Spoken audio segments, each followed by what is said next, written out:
जो वहाँ पे खोदकाम जो शुरू हुआ है, एक्सकैवेशन जो शुरू हुआ है, उसमें पता चला कि वहाँ पर अंडरग्राउंड पार्किंग की व्यवस्था की जा रही है।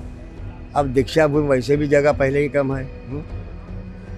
ऐसे हालात में अब आप पार्किंग की किसके लिए व्यवस्था कर रहे हैं? पार्किंग के लिए हमारे लोग जो आते हैं रास्ते पर अपने गाड़ियाँ खड़ी करते हैं, पार्किंग का सवाल ही नहीं आता है। सबसे अफसोस की बात यह है कि महामानव विश्वभूषण भारत रत्न डॉक्टर बाबा साहब अम्बेडकर ने अशोक विजयादशमी के दिन 14 अक्टूबर 1956 को लाखों लोगों को भगवान बुद्ध के धम्म की दीक्षा दी। खुद भी दीक्षा ली और लाखों लोगों को दीक्षा दी। और तब से लेकर एक अभूतपूर्व क्रांति बाबा साहब ने की। ये केवल धम्म का सामाजिक क्रांति है।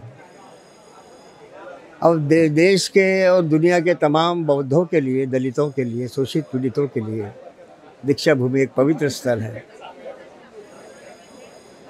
अशोक विजयादशमी के दिन 14 अक्टूबर को देश भर से, दुनिया भर से लोग वहाँ पर माथा टेकने आते हैं, अभिवादन करने के लिए आते हैं, प्रेरणा लेने के लिए आते हैं। ऐसी दीक्षा भूमि पवित्र प्रेरणा भूमि है। उसका विकास होना चाहिए, उसका सौंदर्यीकरण होना चाहिए। इसलिए बार बार मांग करने के बाद महाराष्ट्र सरकार ने करीबन 200 करोड़ रुपए दीक्षा भूमि के विकास के लिए, संवर्धन के लिए और सौंदर्यीकरण के लिए दिए। हम महाराष्ट्र सरकार को धन्यवाद देते हैं।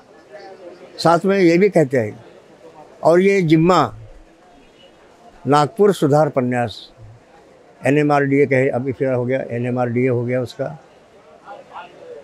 नागपुर सुधार प्रन्यास को ये दीक्षा भूमि के विकास की जिम्मेदारी सौंपी गई है। अब ये विकास का प्लान क्या है, किस प्रकार से आप विकास करने वाले हो, इसका एक ढांचा तैयार करके आम लोगों के जानकारी के लिए अखबारों के द्वारा, टीवी के द्वारा लोगों तक ये विकास का काम पहुंचाने का काम करना चाहिए था। ऐसा कुछ हुआ नहीं। एकाएक काम शुरू कर दिए। वहाँ पे फिर बहुत सारी चर्चा हो रही है, उसके बारे में गलतफहमियाँ फैलाई जा रही है। और जो वहाँ पे खोदकाम जो शुरू हुआ है, एक्सकैवेशन जो शुरू हुआ है, उसमें पता चला कि वहाँ पर अंडरग्राउंड पार्किंग की व्यवस्था की जा रही है। अब दीक्षा भूमि वैसे भी जगह पहले ही कम है।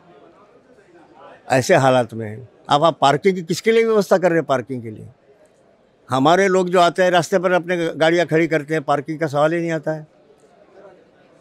तो सौंदर्यीकरण के नाम पर अंडरग्राउंड पार्किंग का ये जो काम वहाँ पे चल रहा है, इस वजह से वहाँ का जो स्तूप बना हुआ है, ऐतिहासिक स्तूप बना हुआ है, और बाजू में हमारा बोधि वृक्ष भी है, इसको कहीं धक्का ना पहुँचे, इसकी लोगों को फिक्र है।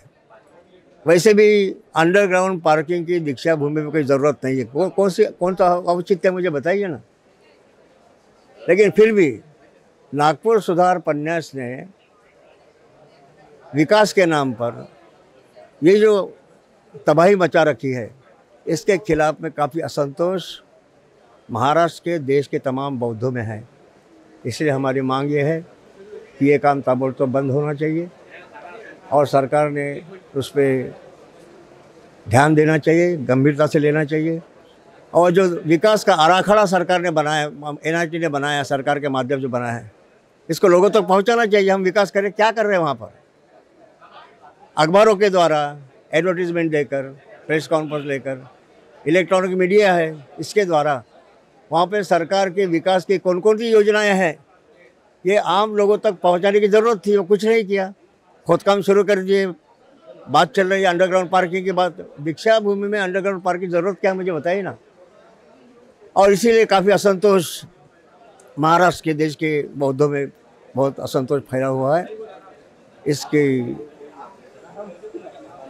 इसका संज्ञान महाराष्ट्र सरकार लेना चाहिए। नागपुर सुधार प्रन्यास ने भी इसके बारे में उचित कोशिश करनी चाहिए। और ये जो अंडरग्राउंड जो काम चल रहा है पार्किंग का, उसको तुरंत बंद करके जैसा पहले था वैसे ही उसकी व्यवस्था करनी चाहिए। सौंदर्यीकरण की आपकी जो संकल्पना है, जो कर रहे हैं, उसको कम से कम आप लोगों तक पहुंचाइए तो। हाँ, उसका डिज़ाइन पब्लिश करना चाहिए, वहाँ क्या बना रहे हैं, क्या करना चाहते हैं। एक तो वहाँ का जो कंपाउंड वॉल जो बन रही है, तो उसका काफ़ी अच्छा डिज़ाइन है, मैंने देखा है, अभी चालू है काम। लेकिन दीक्षा भूमि के अंदर में जो बौद्ध स्तूप है, उसके बगल में जो खोदकाम हुआ है, 10-15 फीट खोल गहरा खोदकाम हुआ है, सारी मिट्टी के ढेर पड़े हुए हैं सब तरफ। अभी अक्टूबर में फिर धम्म दीक्षा दिवस आने वाला है, तो लोगों को कितनी असुविधा होगी। तो किसी प्रकार की ज़रूरत ना होते हुए भी ये अंडरग्राउंड पार्किंग का जो मसला चल रहा है, इसको ताबड़तोड़ रोकना चाहिए। सरकार ने इसका संज्ञान लेना चाहिए और नागपुर शहर प्रन्यास ने एग्जीबिट करना चाहिए, लोगों तक पहुंचाना चाहिए कि विकास का जो आराखड़ा है, विकास का डिज़ाइन है, ये लोगों तक पहुंचाकर वहाँ पे हम क्या करने जा रहे हैं ये लोगों को जानकारी देने की ज़रूरी है। उसके बगैर हो जाए। हमारे पार्टी आंदोलन में आज आंदोलन चल रहा है।